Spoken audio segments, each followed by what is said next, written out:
我们无法找到这个关于母爱故事的图片，只能从一名医生的叙述中感受这位母亲。5月13号下午，都江堰河边一处坍塌的民宅，一个令人震惊的场景出现在救援医生眼前。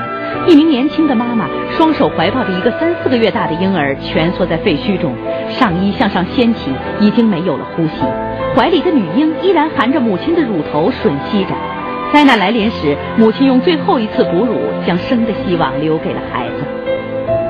这一幅拍摄自江油市的照片在网上迅速流传。女巡警怀抱的孩子是刚从废墟中解救出来的婴儿。这位警花妈妈叫蒋小娟，爱人在部队救灾，自己还带着6个月大的婴儿。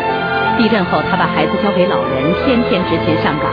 由于不忍看到灾区救出的婴儿饿得哇哇大哭，刚做妈妈不久的蒋小娟2天来已经哺乳了8个孩子。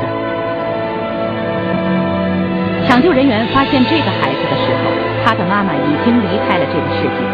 这位母亲在生命的最后一刻，双膝跪下，上身向前匍匐，用身体紧紧护住自己的孩子。随行的医生发现有一部手机塞在孩子的被子里，手机屏幕上是一条已经写好的短信：亲爱的宝贝，如果你能活着，一定要记住，我爱你。